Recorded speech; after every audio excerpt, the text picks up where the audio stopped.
your previous videos, so I heard all that. Outstanding, outstanding. Yeah, and definitely, if you guys want, go back and watch the first video. I think it's in the community, isn't it, Orion? Okay. Yeah. Excellent. It is. So NLP is a communication model. It's a model that if you're familiar with Tony Robbins, the world famous motivational coach, he's a results coach and public speaker.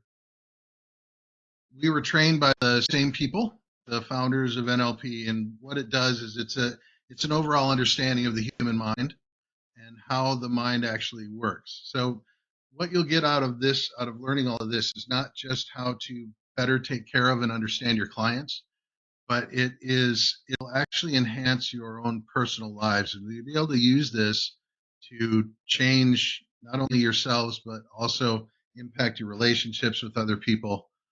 It's a fantastic foundational tool. I won't go back over my life story, but like I said, I've been doing this for 20 years. What we're going to do now is today we're talking about representational systems.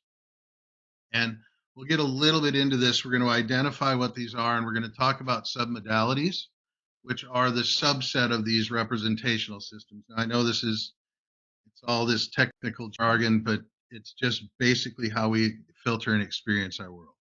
And then at the very end, I'm going to go through a few things, and then maybe we'll do an exercise together that talks a little bit more. So why do we want to know about, what's that? I just wanted to say, everyone here, both myself and Leo, we've invested into Garth's one-on-one coaching, and I mean, it's changed our mindset within weeks. We saw the impact, and it's been one of the reasons why I wanted to bring Garth to this group. So pay close attention, please, everyone. Yes, everyone now pay attention. Thank you. Information crucial to your future. So, and I'll throw this in too at the beginning. If you guys are interested in individual coaching, we can talk about that as well. In the individual coaching that's different from this is we actually delve privately into some limiting beliefs, any kind of roadblocks you might have. I'll even help you with marketing and stuff like that. So on with the show here. Representational systems. Everything we experience, as you all know this, it's basic information, right? We experience everything through our senses. So visual, auditory, there's kinesthetic, the feeling part, olfactory, and then gustatory is taste, right? Our main focus with NLP is usually on the visual, auditory, and kinesthetic. And we all have what are called preferential representation systems. So as you speak to people, and this is where I invite you guys to start really becoming keen observers in conversation as opposed to being in your own heads. In the first part, we talked about getting into other people's maps of reality. And I'll discuss this a little more as we go further into rapport, but it's what's called uptime, where you become very, very tuned into what people are saying, because most of what they're saying is engaged with body language and tone more than actually what they say. But what this does is, and I'll go back to representational systems, you'll see in life that there are people who are very, very visual. Now you yourselves can actually tell me which one resonates a little bit more with you. And as you can tell, I'm using the word resonate, right? So I'm more of an auditory person, right? And you'll hear these in words, we'll go over these. But there are very visual people whose entire world, and even there are some who don't have an ongoing conversation in their minds, a dialogue. They make their world and their reality through pictures in their mind, right? There's the auditory people like myself, musicians, artists are obviously visual, musicians are more auditory, and then there are kinesthetic people. Now we all experience the world through these senses, but we all have what are called preferential systems. And these preferential systems, you would prefer visual over auditory or auditory over kinesthetic. So, but we always have usually a secondary system. We're going to start by going over the visual system, right?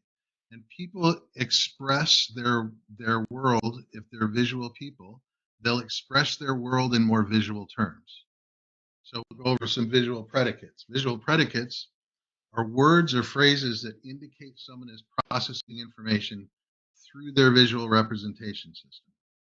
Now, examples of visual predicates include, you'll hear them say words like see, like I see what you're saying, right? Look, picture, view, clear, foggy, focus, or imagine.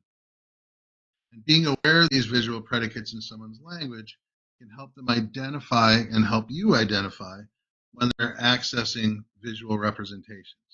So when we listen to people in conversation and you hear them talking, and you can create a baseline usually at the beginning of any conversation, and you can listen for these key words to what they're actually saying. Now, if I were a visual person, I'd say you can kind of look for those keywords, right? But being aware of those predicates can help you identify when they're actually accessing this. So you'll hear them, and I guess I'm going to also preface this too with, when we speak to people, in order to gain deep rapport and understanding and even influence with these people, we want to understand which language that they're speaking. So if they are visual people, we want to try to create a clearer picture for them, right? You ask them how this looks to them, right? Or how they would imagine this being, or how they would imagine this looking for them. Does that make sense to you guys? I'm going to take it that it does. Yeah. So in recognizing these, we can actually look for eye movements, and you'll see this also in people. No, and you'll start to notice all of these things in yourselves if you're not quite sure whether you're visual or auditory or kinesthetic. But you can look for eye movements, and these are patterns that people can provide cues about when someone's accessing their visual system. So you'll ask somebody a question, and you'll see them look up to the right or look up to the left. And usually what they're doing is and this can kind of switch depending on whether they're right or left-handed, but generally looking up to the right is remembering, and looking up to the left is imagining. So if you told someone just imagine a blue dolphin, they would look up to either their visual remembrance or their visual imagination. And we can use this. I use this in conversations with clients, because I'll be able to tell them, hey, you're making a picture in your mind. What is that? Right? You're imagining something. What is that? Upward eye movements toward the forehead, like I said, visual or constructed images. And sideways eye movements can also indicate visual accessing, particularly for remembered images.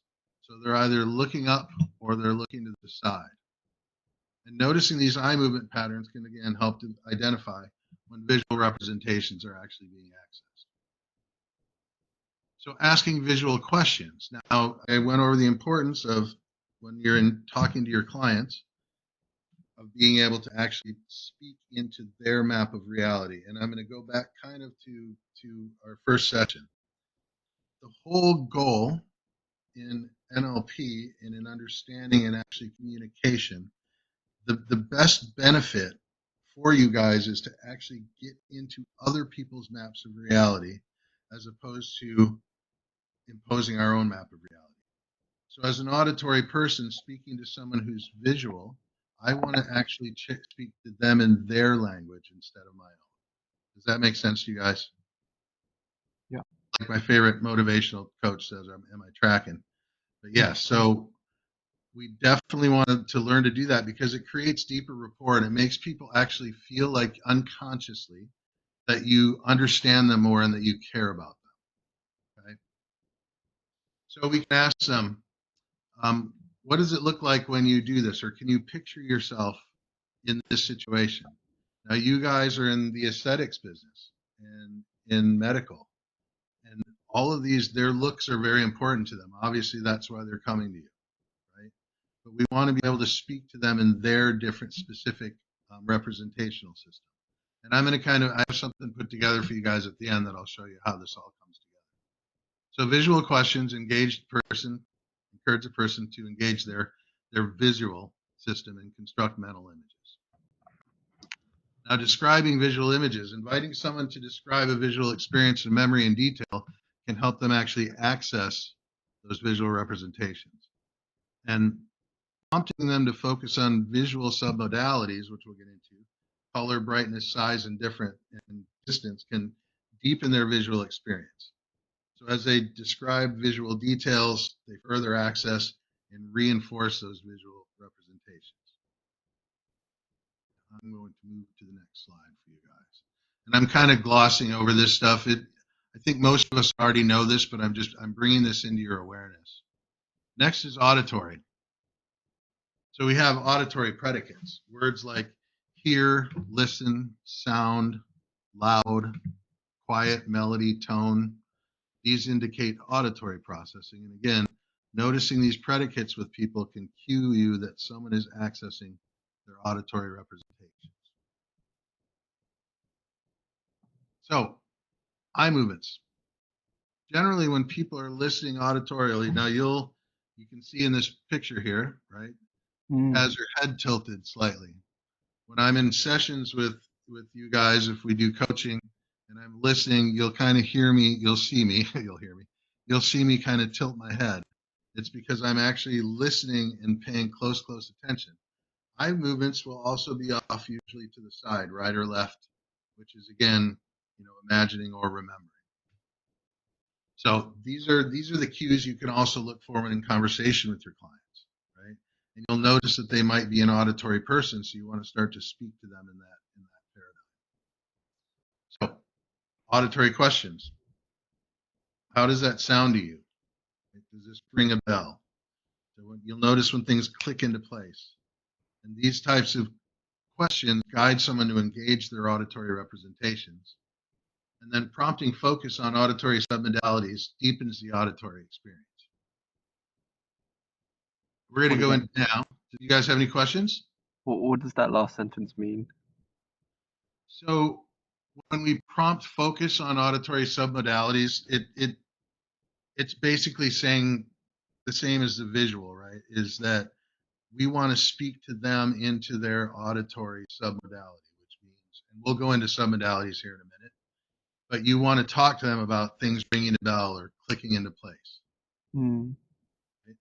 Or and like I said, we'll get into the submodalities here in just a moment. Okay.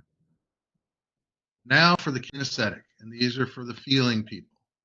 And you'll notice all of this. The predicates that they would use are words like feel, touch, grasp, warm, solid, rough. These are all kinesthetic predicates. So we would want to talk to them literally about how smooth their face would feel once this is done. And I really, really love these kinesthetic predicates because we are all feeling people, right? We all feel. So I'm going to suggest, and I'll get over to this in a minute, that we try to use all three of these when we're meeting a person that we don't really know yet and don't know their cues. But hearing these words suggests that someone is actually accessing those kinesthetic representations. And I know I'm using a lot of technical terms, and I apologize for that. But just understanding the visual, auditory, and then the feeling part. So downward eye movements or defocused glaze can indicate that people are accessing their feelings. So you can see this, and we're all natural psychologists, and you'll start to see this as you talk to people, right? Some people will look down to the right or the left, and what they're either doing is they're actually having a feeling. They go deep into their feelings usually when they look straight down. You'll notice depressed people are definitely all into their feelings, and they tend to look downward, right? But you'll also notice that people who do a lot of self-touching, right, rubbing their hands, or any kind of even moving their legs, you notice that they are actually accessing and processing their feelings at the moment. So we can I don't like using the word take advantage of that, but we can actually understand those as cues. And what this does is it actually does help move people along. So if I were to do coaching with somebody and I were just literally speaking out of my own map, right? I notice, or I'm speaking even into their map, and I notice that they're rubbing their hands or they look down, right? I ask them, what are you feeling right now? You seem like maybe with anesthetics, you guys do injections and stuff like that. They may be accessing their feelings, and you can maybe ask it, is this something that makes you nervous, right? So we can actually use this to help them along and then help them to feel better about the situation. So we say, what does it feel like when you do this? Or imagine that weight lifted off your shoulders. And I'm going to get into this with you guys in future sessions here about how we all. You okay? Just All right, recently. I'll just continue. Yeah. Just imagine the weight lifted off your shoulders when, and you can also talk about getting in touch with that feeling. These questions prompt someone to engage their kinesthetic system, and then again focus on kinesthetic submodalities, and focusing on this, it actually amplifies the felt experience. Garth, why do I need to know this? Glad you asked. We all experience the world through our senses. And like I said, some are more visual than auditory, some are more auditory than kinesthetic. And we want to speak into their own map of reality instead of our own. And wouldn't it be great if you could address your clients in a way that colored their world with insights and information, causing something to click in their minds and made them feel like they're making the right decision to accept your offer or move forward with your services? Now, can anybody tell me what I just did there? Husna. Yep, let's pick on Husna. He clicked. Yep, what else did I do? Sorry. Wouldn't I it don't be great if what I'm doing is I'm using all three and touching on all three systems. So wouldn't it be great if you could address your clients, there's kind of the auditory, in a way that colored their world with insights and information, causing something to click in their minds and make them feel like they're making the right decision to accept your offer. So does that make sense to you now? Yeah. Yes, it does. Okay. So when we do our marketing and when we use all of this stuff, we actually want to include these. And also, I'm going to teach you guys in future sessions about the 6 human needs, which are the real drivers for human behavior. But when you're doing your marketing, and I'll give you guys an example here in a little bit, you want to use these representational systems.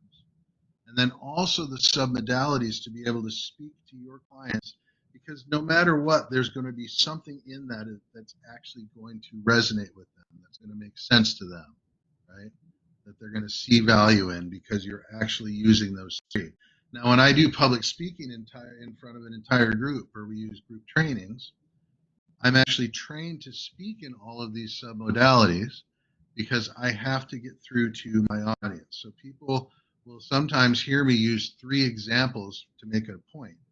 What I'm doing is I'll make a visual example for the visual, an auditory for the auditory, and kinesthetic for the kinesthetic, right?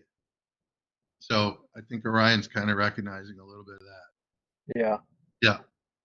So in order to speak to, Orion has his own way of processing the world, and Leo has his own way, and all of you have your own way of processing the world. So if I want to get through to you, right, or even if I'm just meeting you and maybe we don't have enough time in the conversation for me to determine what your preferential system is, I'm going to practice and practice, and this is what I did. You practice until you can make sure that you are speaking in all of those representational languages.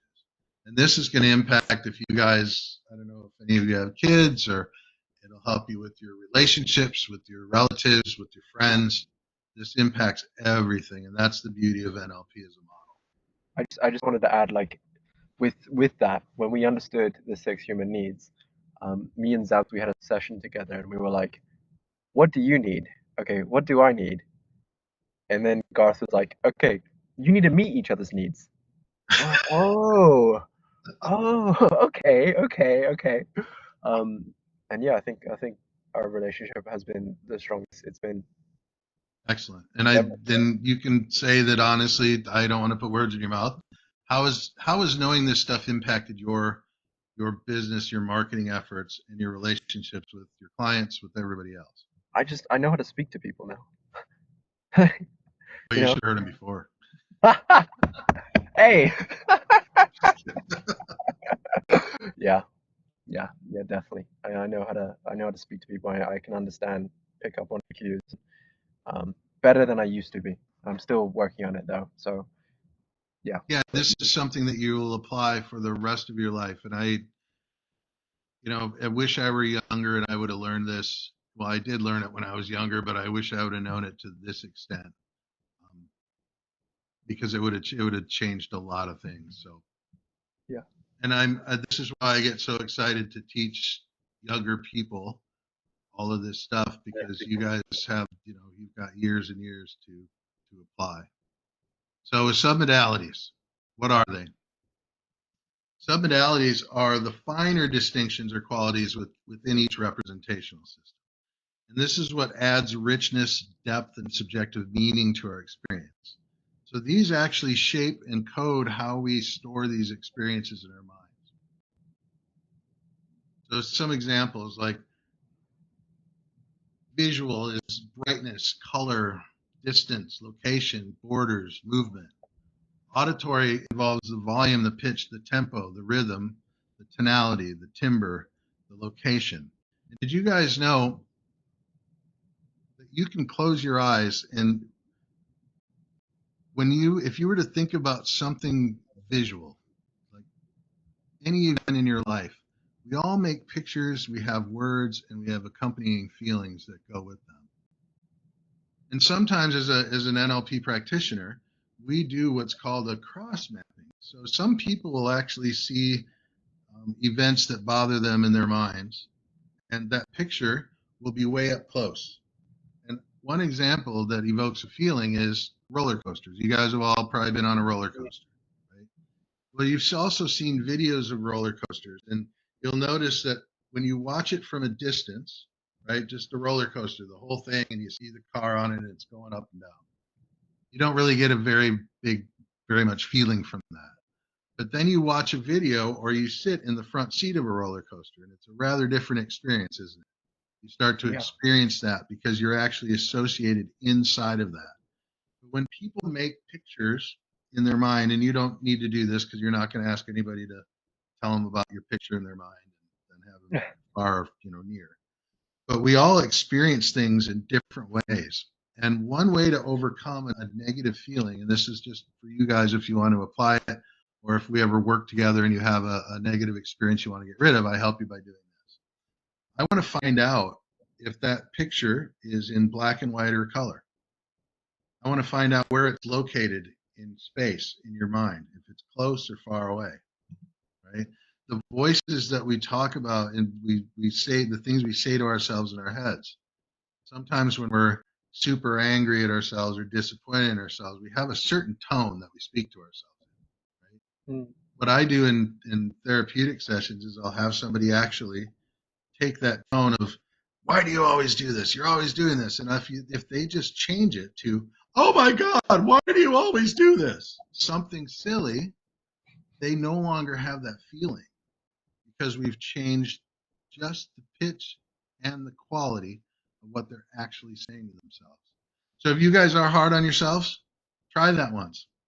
And also, I taught this a little bit last time at the very end, and we'll go more in depth into it, is our physiology, right? Kinesthetic, texture, weight, temperature, pressure, vibration, location. Our feelings move. When someone's scared, when you guys are scared, let's see, we'll use Husna again. When you get afraid, where does that feeling start, generally?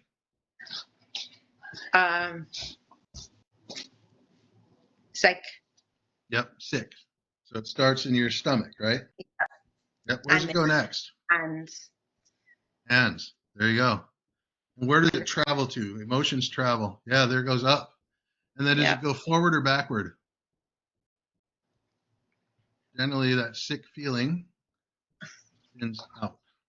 I don't know. I think I need to kind of focus more next time when Yeah, I feel. I don't want to bring up a negative experience or a fear. I'm trying to bring one up just so that I can answer your thing, but I can't seem to under pressure.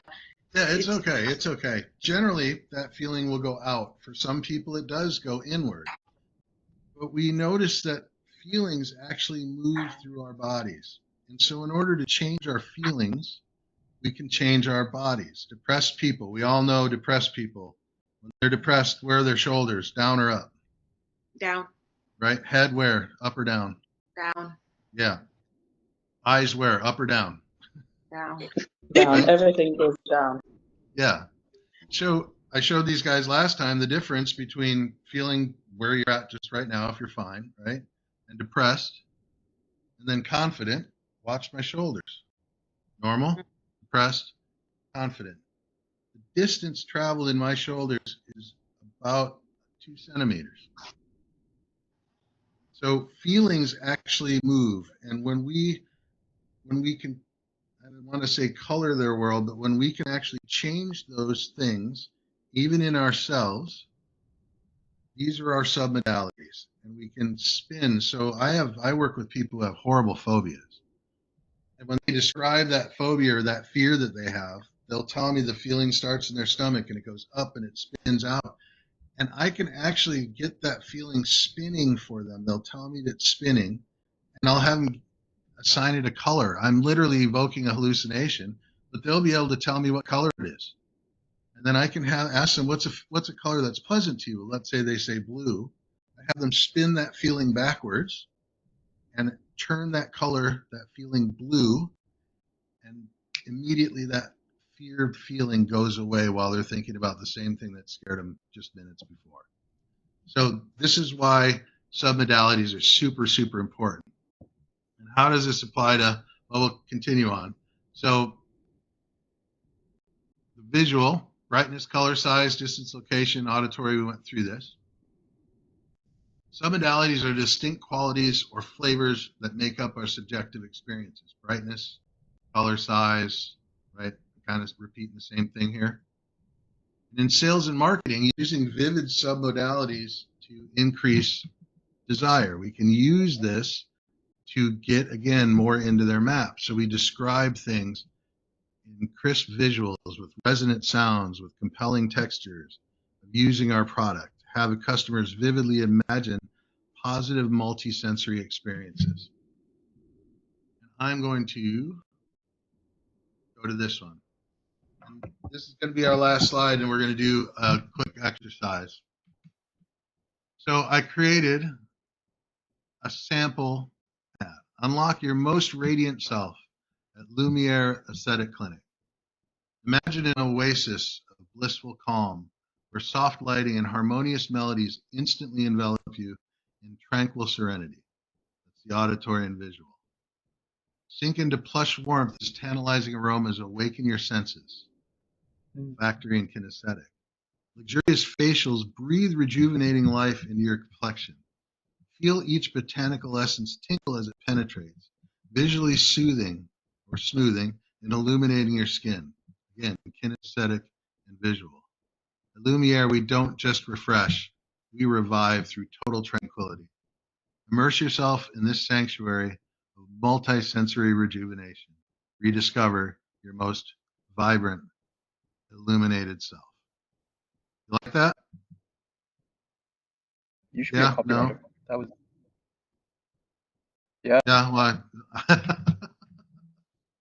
yeah, that's one of the, well, this is what I want is for you guys to use this to become your own copywriters. And also, you know what I'll do? I'll provide you guys, I'll write an article with prompts that you guys could use, even ChatGPT or Claude AI, right, to help you write this stuff and to help you write it once we understand and learn the human needs. Hmm. So what I want to do with you guys, and we'll go through one by one. So, yeah, we're actually going to tell a story. And we're going to build on that story using visual, auditory, and kinesthetic. Okay? So, and I'm sorry, PA, what was your first name? Was it Pearl. Pearl. Okay. Yes. So we're going to start. I'll start out the storyline, and we're not going to have to write it down, right? We're going to go visual, auditory, kinesthetic. Let me come off the top of my head with one. Okay. One day, a woman was walking down the road, and she came to a beautiful, green, lush forest. Now, Ryan, I want you to go auditory and keep going with the story. In that lush forest, she heard birds tweaking and rabbits frolicking in the grass. All right, Pearl, give me something kinesthetic.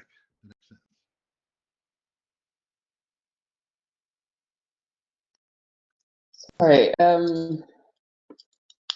Whilst the birds and rabbits were doing their thing, she could see a waterfall. Okay. Okay. That's good. Yeah. And then Husna, give me something kinesthetic. How did that waterfall make her feel? You could feel the cold droplets hitting your warm skin. Love it. Marika, let's go visual.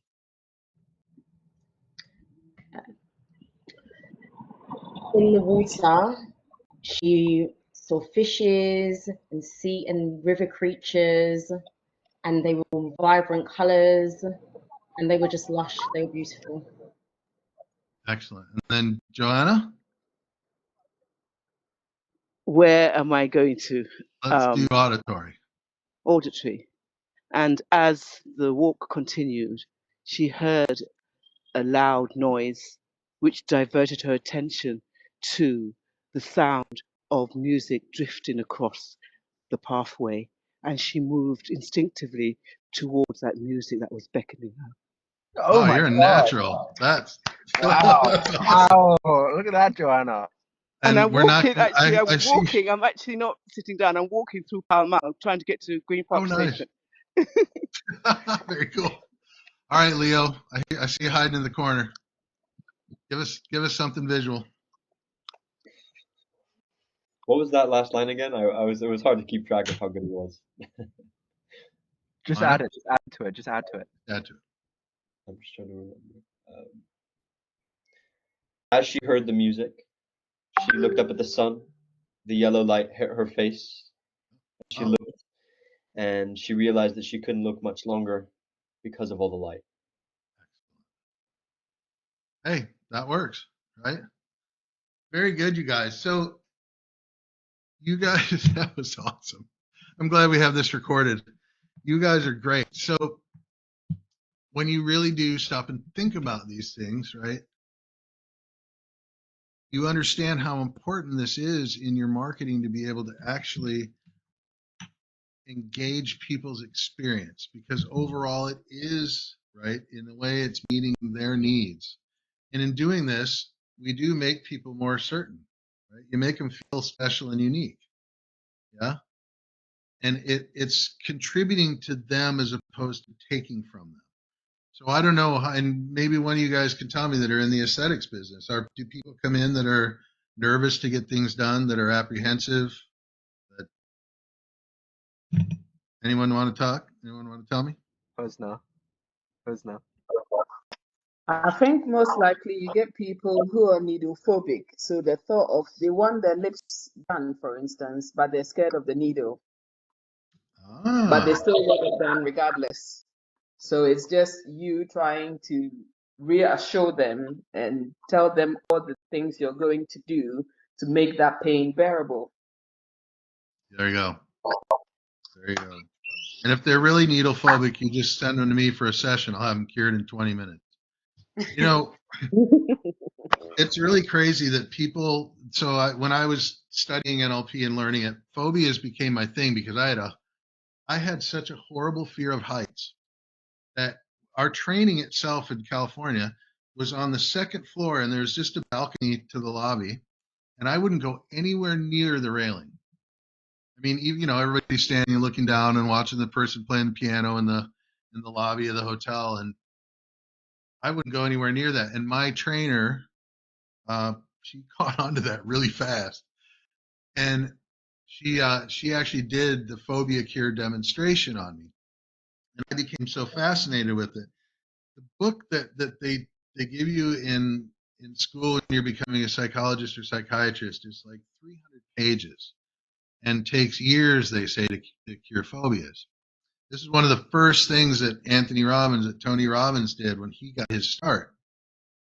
Was he went on the radio and said, "I'll cure any phobia, bring anybody in. I don't care how bad it is, I'll cure it." What we do is actually, it's just a simple visualization.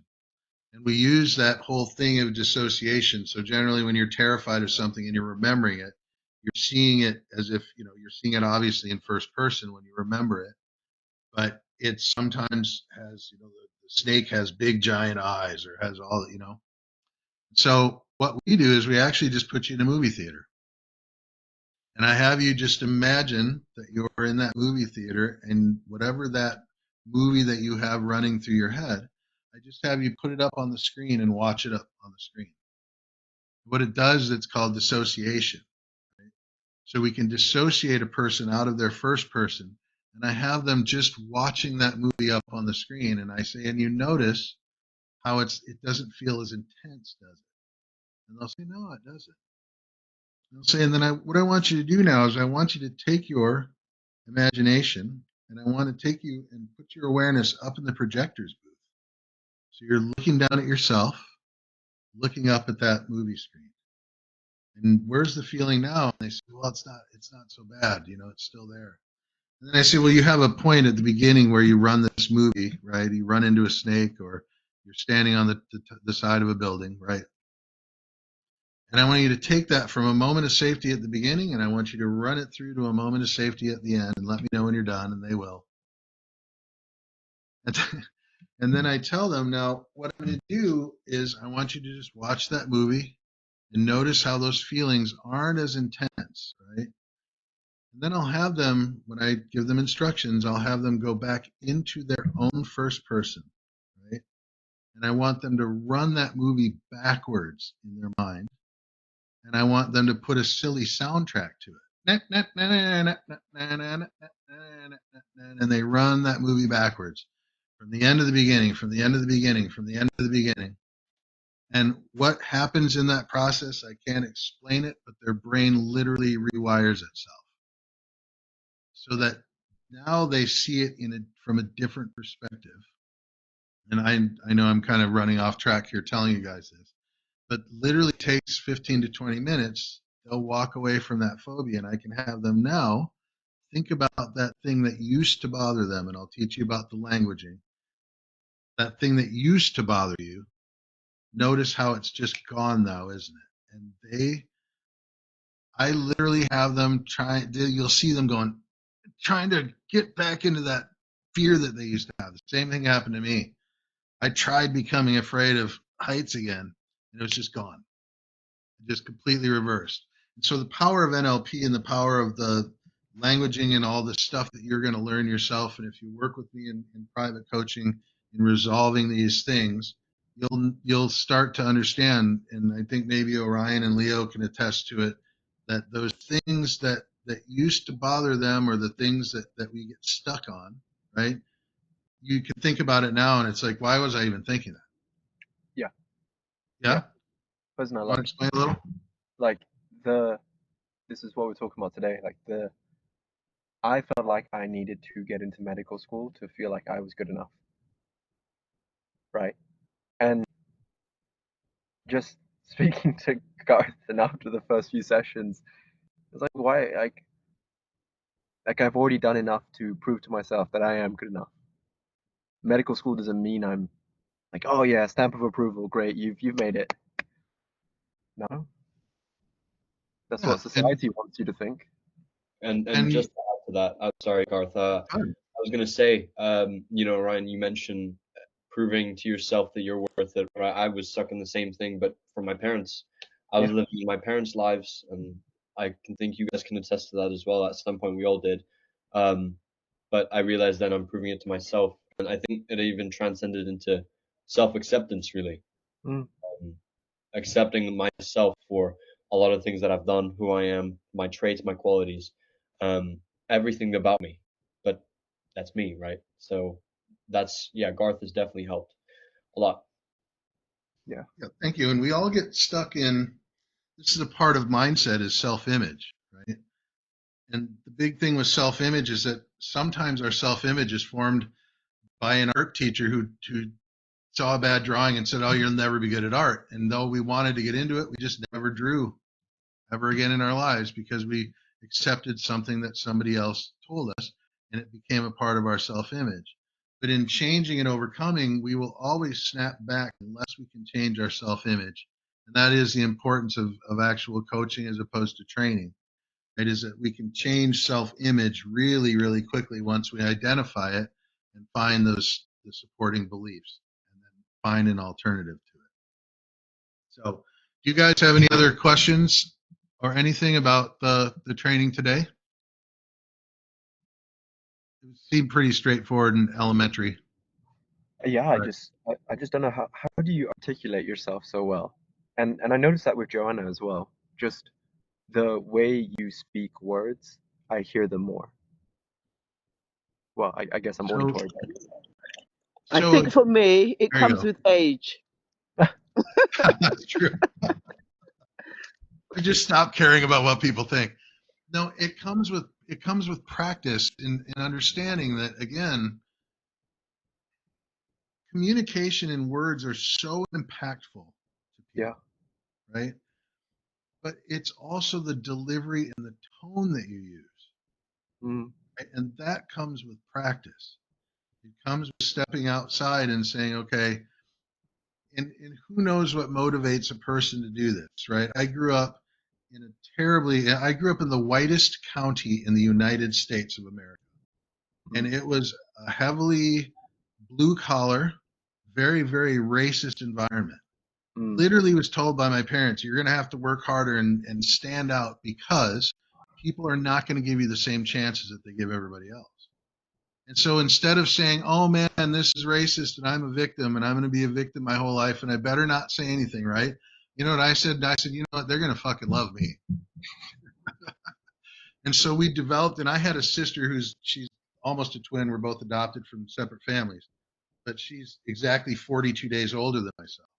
And so we decided and we understood early on that it was best to be outgoing and get people to actually like us, right? But being able to communicate well just means understanding that people respond to tone. And a great thing about NLP is actually modeling, right? So find the people who communicate in the style that you like and start to model that. But pay attention to the tonality, pay attention more to the body language. And you'll notice that powerful people, confident people use powerful, confident body language, right? But it even comes down to being warm and welcoming, right? If I got up on stage and said, and did this, ladies and gentlemen, welcome to this seminar, right? What does that convey to you? Does that convey welcoming or does it convey keep away from me?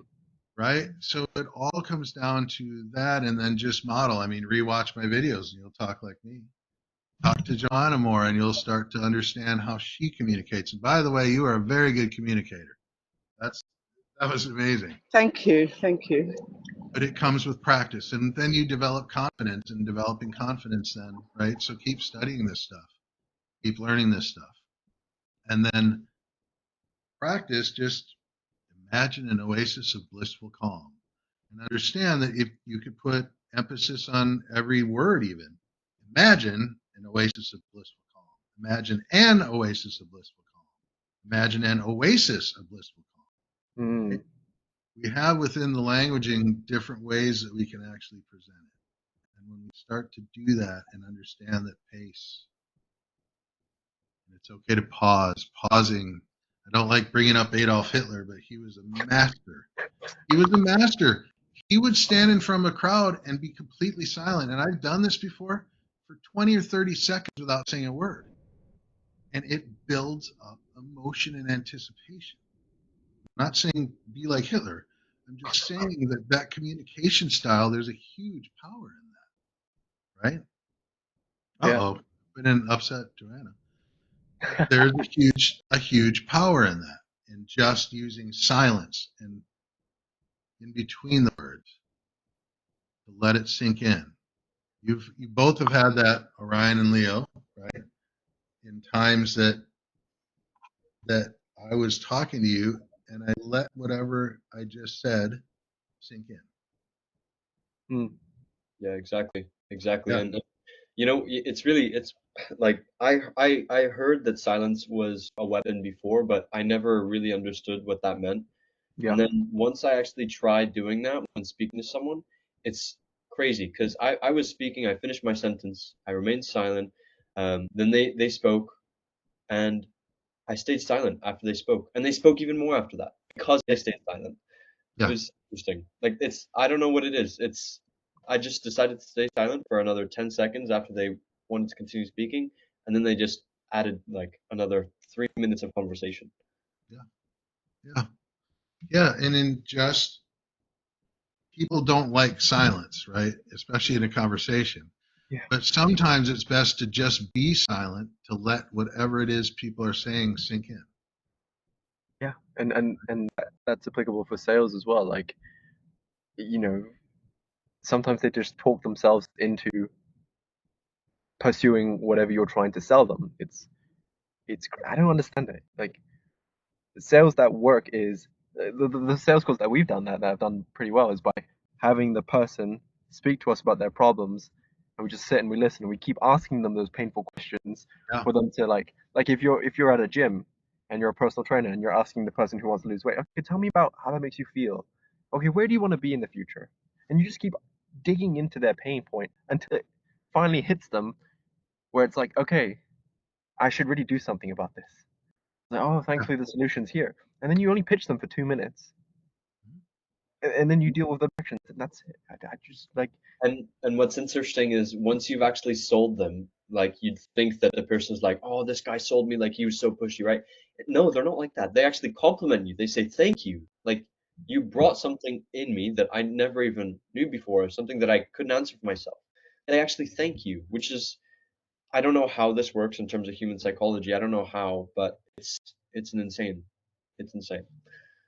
Yeah. So this is the importance of practicing this stuff, and that's what this is. And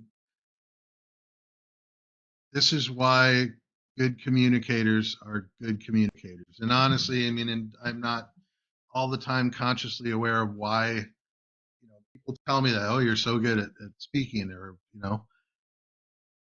but I did it through practice, and that's why I get excited for you guys, because you have a lifetime to practice this stuff.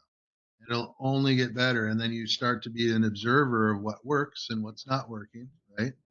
So maybe next time in the next seminar, hopefully she wasn't upset about my mention of Hitler, but maybe next time I won't bring that up, right? But it's all a learning experience. And so there's power in silence, there's power in talking, but also, they say it's not the musical notes, it's the space in between the notes that make the song.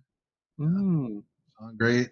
That's what we want to work on, and using visual, auditory, kinesthetic language, studying those words and learning them, and then starting to incorporate them into your conversation makes all the difference in the world. And you will literally get your clients going, wow, this person knows me.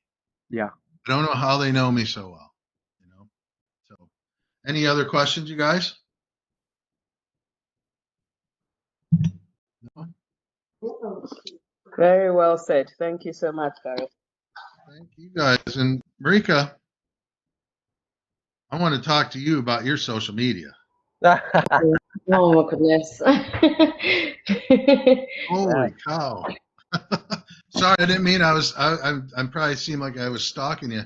But I looked up your social, I looked you up on Facebook, and then I saw your social media and your Instagram and then your YouTube. And yeah, man, yeah, we should talk. You're muted. You're muted. Marika. Sorry, all that time I was talking, I was cracking some good jokes as well. Typical. Ah, Oh I man, would love to speak to you. That would be good. excellent. Does it have Yeah. to be today, though? Does it have What's to be that? today? Does it have to be No, today? You mean after this? no, whenever you want yeah. to make time. There's a lot of things that you can be doing with that. Yeah. A lot of insights I could probably give you. I'm not a huge social media expert, but yeah, from after last week's session and conversation in the beginning, and then seeing what you have with social media, my goodness, some of your videos had 100-some thousand views. Yeah. So Yeah. yeah, we'll talk Everyone, about that. yeah. Everyone get on social media, please, Hasna. Please, please, please, please, please. So today I'm taking on Garth's pointers, and I'm gonna see if I can try it out in the video and send it over to Orion and see what he thinks.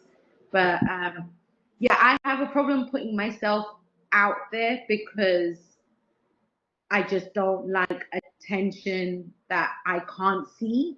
If that makes sense? Yeah. So Marika, I have no idea how you do it, but everyone's raging on about how awesome you are. So hopefully one day, if you could give me some pointers, that would be great. I mean, I don't want to be an influencer, but I think I just want to be able to get in front of a camera and be able to actually say words without freaking myself out. Babe, Zoom is I fine don't go because I live can with full physically edits.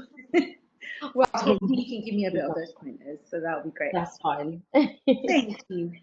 So it's about talking directly into a camera, right? Not able to see an audience. Okay, little secret of mine. I'm terrified of it. Mhm. I get stuck, and I tell myself I don't know what to say, but in telling myself I don't know what to say, right? That literally became a sticking point. So I have a big giant monitor right behind this camera. Okay. What I do when I'm making, here's my secret. What I do is I put everything I want on a Word document as wide as that camera is wide. Then I just scroll down and I look right at the camera just a little bit above it and I read it. Ah, Yeah. So when you do that, now you've got a teleprompter and now you can be more of a reporter. If it's pre-recorded, then you're just kind of screwing it up and then you start over again. yeah. But you put that right behind your camera and you have a way of actually seeing it. Or there's even, I think, teleprompter like apps for Yeah, I used it as that. well. I've got a teleprompter app on my phone. It's super easy. Okay, Yeah, I'm gonna and definitely try that out, and next week I'll let you guys know how it goes. very cool. But yeah, I'm definitely gonna try it, 100%. Very Great. cool. Good luck.